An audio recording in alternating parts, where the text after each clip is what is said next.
Stars make their own blankets with hydrogen gas. Hello, Celeste. The talk here is diathermal and adiabatic walls in stellar metamorphosis. The difference between adiabatic and diathermal is just very basic. Adiabatic prevents heat from flowing into something. So here's a wall, and it turns the heat around. Like in the 7-Eleven or Circle K Polar Pops, the styrofoam prevents the heat from entering into the cold liquid. Or like in a thermos, basically it prevents heat from coming into something that's cold. Also, it prevents the heat from leaving the thermos into a colder environment. So it can keep hot things hot and cold things cold, but not hot and cold things cold at the same time. That's a ridiculous joke. Anyways, diathermal walls, they prevent the heat to flow out of the object. So the hot goes through the wall into the cold. And that being said, when stars are very young, they're adiabatic. No, they're diathermal when they're very young. The hot star allows its heat to escape into outer space, because outer space is like this giant heat sink. It can absorb all the heat in the universe, basically. It can just absorb it and nothing happens. Unless, obviously it hits another object and heating it up and that heat transfer takes place. But young stars allow their heat to go into outer space in this direction. But over time, that allowing the heat to escape diminishes because the hydrogen that's in its ionized state, which is allowing that heat to be transferred, combines with the hydrogen, making hydrogen gas, which is a diatomic molecule. And hydrogen gas, when that starts forming in the star's outer atmosphere, it has an extremely high specific heat capacity, which means it's very, very, very hard for heat to get transferred through it. And as the star cools, the walls go from diathermal to adiabatic. So all that hydrogen gas builds up on the outside of the star, and it can keep it warm for extremely long periods of time. So it acts like a giant thermal blanket.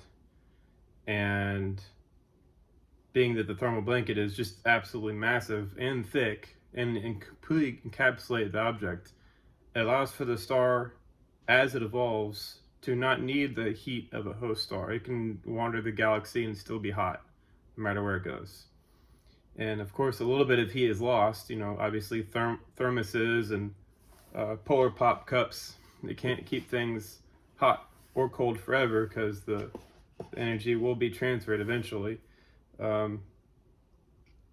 Well, anyways, that's basically what happens. And you don't need the heat of a host star to do anything. All the heat that star had was trapped and escapes very, very slowly out of the atmosphere. And this happens because of all that hydrogen is there. And it takes a lot.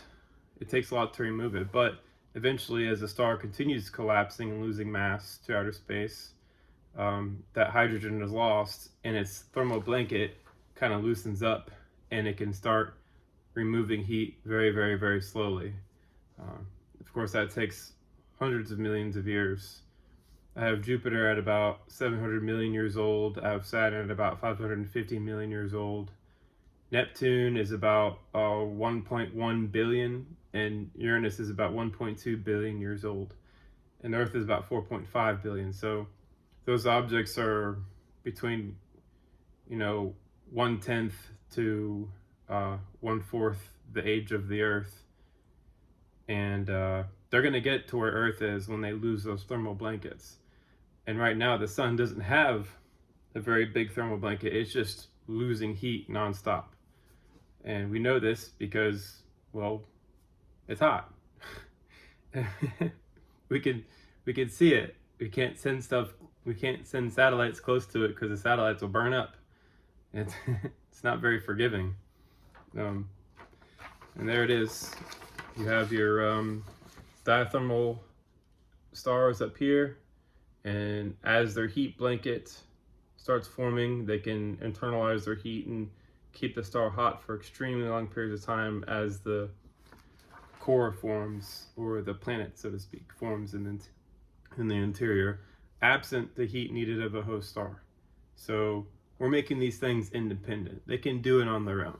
They don't need mommy and daddy star to keep them hot, like what is the mainstream is saying is about the Earth. And the Earth didn't need the sun for the majority of its life. The sun is very, very young in comparison to the Earth. But I just wanted to go over that concept because we need to start moving away from thinking all these objects in our solar system are related, like Robitaille is still doing, even though I thought he'd moved past that. Mainstream is still trying to force all the objects in the solar system to be related, and it's not the way forward. All the objects in the solar system are all independent. They all came from somewhere else. They all have vast, rich, deep histories, and some of them are far older than others. And before astronomy can take its next step, we got to sort of look at it in a very unassuming light. And that means we have to take our assumptions and kind of question them. But I don't know if the mainstream is going to question those assumptions. I don't think they're ready yet. All right, y'all. Later.